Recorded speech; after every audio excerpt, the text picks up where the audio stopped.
Hello everyone.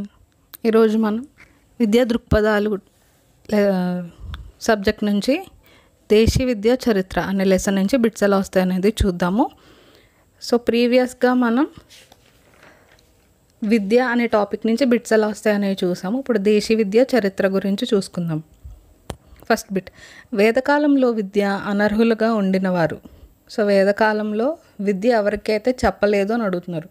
So శూద్రులకైతే విద్యను బోధించలేదు. బ్రాహ్మణులు, క్షత్రియులు, వైష్ణవులు వీళ్ళకి మాత్రం విద్యను బోధించారు. శూద్రులకు మాత్రం విద్యను బోధించలేదు. వేదకాలంలో విద్యార్థి దశ దేనితో మొదలయ్యేది? సో వేదకాలంలో ఉపనయనంతో స్టార్ట్ అయ్యేది. ఉపనయనం అనగా దగ్గరకు చేర్చడం అని అర్థం. స్త్రీని బాల్యంలో తండ్రి, యవ్వనంలో భర్త, ముసలితనంలో కుమారులు పరిరక్షించేవారు. ఒక స్త్రీ ఎన్నడూ స్వాతంత్ర్యానికి అర్హురాలు కాదు అని ఎవరన్నారు? సో మనుస్మృతికి సంబంధించింది. ఎవరి కాలంలో 3 hours బోధన, ఎలిమెంటరీ విద్యా బోధన ప్రారంభమైంది? వేదకాలంలో ప్రారంభమైంది. ఎవరిని అనుసరించి వర్ణాల విభజనలో పట్టింపులు లేకపోయినా ఆ తర్వాత ఆ వర్గాల విభజన సాంప్రదాయకంగా మారిపోయింది? ఎవరి కాలంలో అంటే పిఎల్ రావత్. ఎవరిని అనుసరించి వర్ణాల విభజన పట్టింపులు లేకపోయినా ఆ తర్వాత ఆ వర్గాల విభజన సాంప్రదాయకంగా మారిపోయింది.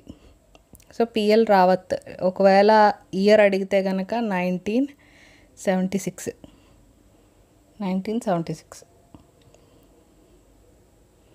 ఎవరి కాలంలో విద్య మానికంగా తాళపత్రాలు, బోధన పత్రాలపై లిపి రూపంలో శ్లోకాలను రాయడం ప్రారంభమైంది?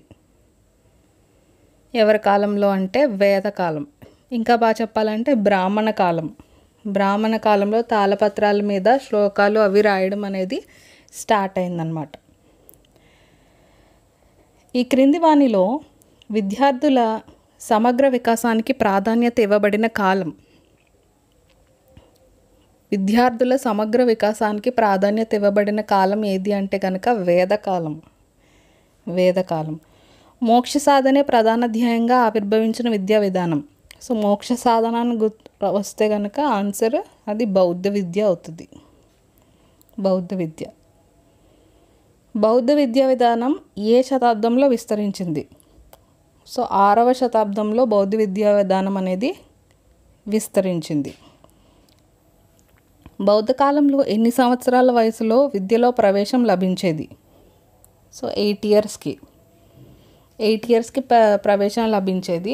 ఒకవేళ ఈ బుద్ధిజం తీసుకున్న వాళ్ళు టీచర్ అవ్వాలి అంటే కనుక వాళ్ళు 10 years సన్యాసం చేయాలన్నమాట.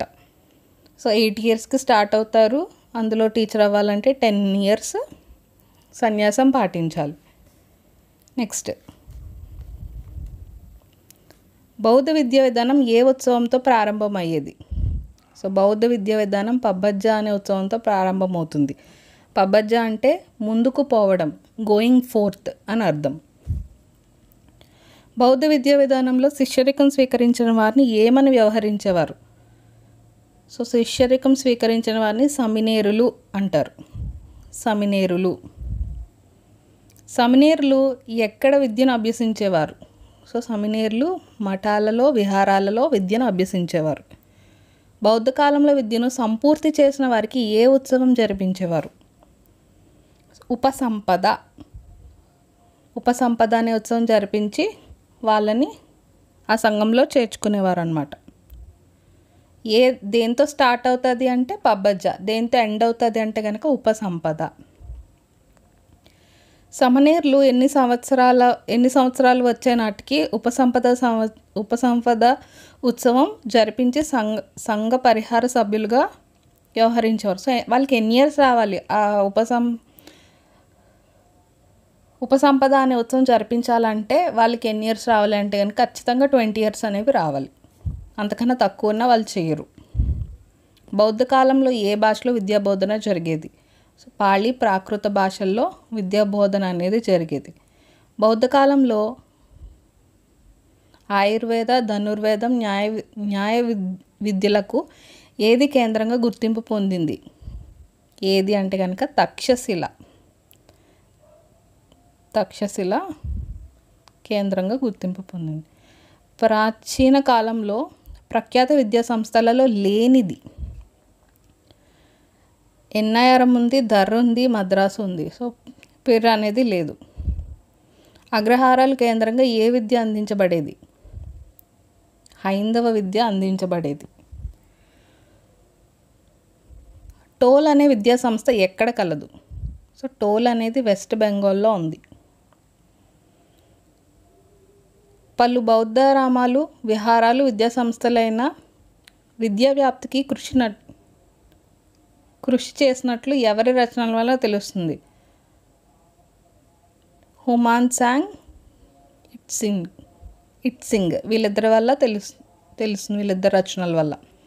ఏ శతాబ్దంలో భారతదేశంపై ముస్లిం దండయాత్రలు ప్రారంభమయ్యాయి? సో 8వ శతాబ్దంలో. ఇది 8వ శతాబ్దం. 6వ శతాబ్దానికి క్వశ్చన్ ఏంటి? బుద్ధిజం ఎప్పుడు స్టార్ట్ అయిందంటే కనుక 6th centuryలో. ఇస్లాం మత గ్రంథం ఏది? ఖురాన్. మన దేశంలో ముక్తాబ్ అనే ఎలిమెంటరీ పాఠశాలను ఏర్పాటు చేసిన వారు ఎవరు అంటే కనుక మొహమ్మద్ ఘోరీ. ఏ సంవత్సరంలో అంటే కనుక 1192లో ప్రారంభించారు మన దేశంలో, ఇండియాలో. ముక్తాబ్ పాఠశాలలో విద్యార్హత వయస్సు 4 సంవత్సరాల 4 నెలల 4 రోజులు నిండాలి బాలుడికి, ఓన్లీ ఫర్ బాయ్స్. ఏ ఉత్సవం ద్వారా పిల్లలకు ముక్తాబ్లలో ప్రవేశం కల్పించేవారు? సో బిస్మిల్లా అనే ఉత్సవంతో ప్రవేశం కల్పించేవారు. ముక్తాబ్లలో ప్రవేశం ఎవరికి ఉండేది?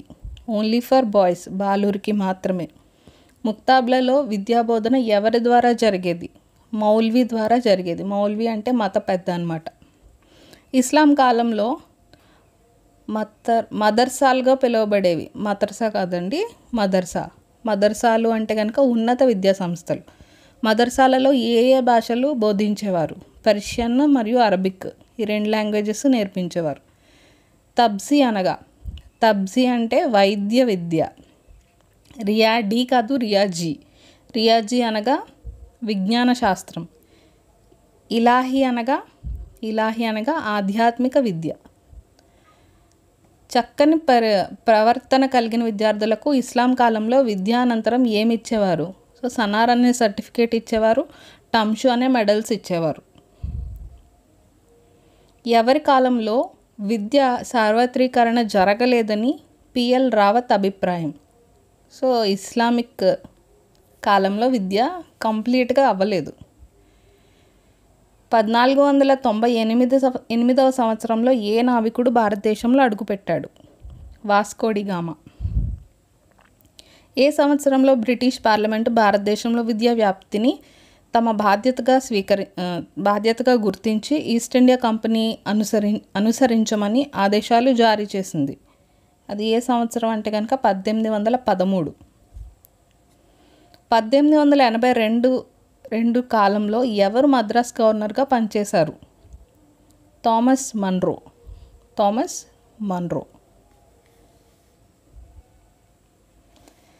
నెక్స్ట్, బాలికల విద్యా వ్యాప్తికి కృషి చేయాలని భావించి తగిన ఉత్తర్వులు ఇచ్చిన మద్రాసు గవర్నర్ జనరల్ ఎవరు అంటే కనుక థామస్ మన్రో. ఏ పేరుతో కట్టె పలకలు ఉన్నట్లుగా అప్పటి మద్రాసు గవర్నర్ జనరల్ వివరించారు? తఖ్తా అనే పేరుతో కట్టె పలకలు ఉన్నట్లుగా ఆయన చెప్పారు. స్వదేశీ విద్యను అందించే పాఠశాలలను సర్వే చేయించిన వారు ఆ గవర్నర్ ఎవరంటే కనుక ఎల్ఫిన్స్టోన్ అనే గవర్నర్. బెంగాల్లో కూడా స్వదేశీ విద్యా సంస్థలు ఉండేవని ఏ నివేదిక తెలుపుతోంది? సో యాడమ్స్ నివేదిక. ఈ బిట్ చాలా ఇంపార్టెంట్, చాలాసార్లు రిపీట్ అయింది. జర్మన్ మిషనరీ అయిన ఎక్కడ స్వదేశీ విద్య కోసం 2 పాఠశాలలు ప్రారంభించాయి? ఎక్కడ అంటే స్కావర్జ్, ముంబై ప్రావిన్స్. అనాథలైన స్త్రీల కోసం మద్రాసులో ఒక ఆసిలం ప్రారంభించి మానిటోరియల్ పద్ధతిలో విద్యాబోధన జరిపించిన వారు ఎవరంటే కనుక మిసెస్ క్యాంబెల్. కలకత్తాలో మదర్సా ఎప్పుడు ఏర్పడింది? కలకత్తాలో మదర్సా 1791లో ఏర్పడింది. కాశీ సంస్కృత కళాశాల ఎప్పుడు ఏర్పడింది? కలకత్తా 1781, కాశీ అంటే కనుక 1791. కాశీ సంస్కృత కళాశాల 1791లో ఏర్పడింది. కలకత్తాలో మదర్సా అనేది 1781లో ఏర్పరచబడింది. 1719లో బీద యూరోపియన్ ప్రొటెస్టెంట్ల పిల్లల కోసం ఎక్కడ పాఠశాల స్థాపించబడింది? ఎక్కడ అంటే కనుక బొంబాయిలో. ఏ శతాబ్ది మధ్యకాలానికి ఆంగ్ల పాఠశాలలు ప్రారంభించబడ్డాయి? 18వ శతాబ్దంలో. సో ఇంగ్లీష్ మీడియం స్కూల్స్ అనేవి 18th సెంచరీలో స్టార్ట్ చేశారు. ఏ చట్టం భారతదేశంలో అసంఖ్యాక మిషనరీల ప్రవేశానికి పాఠశాలలకు దారితీసింది? ఏది అంటే కనుక 1813 చార్టర్ చట్టం. ఏ చట్టం భారతదేశంలో స్టేట్ ఎడ్యుకేషన్ సిస్టమ్ ఆవిర్భావానికి నాంది పలికింది? సో 1813 చార్టర్ చట్టం.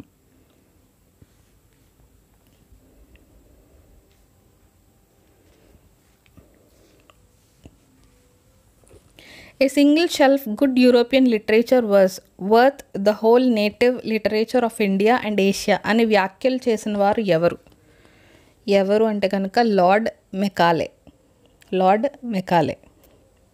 మెకాలే భారతదేశానికి ఏ సంవత్సరంలో వచ్చాడు? 1834లో వచ్చారు.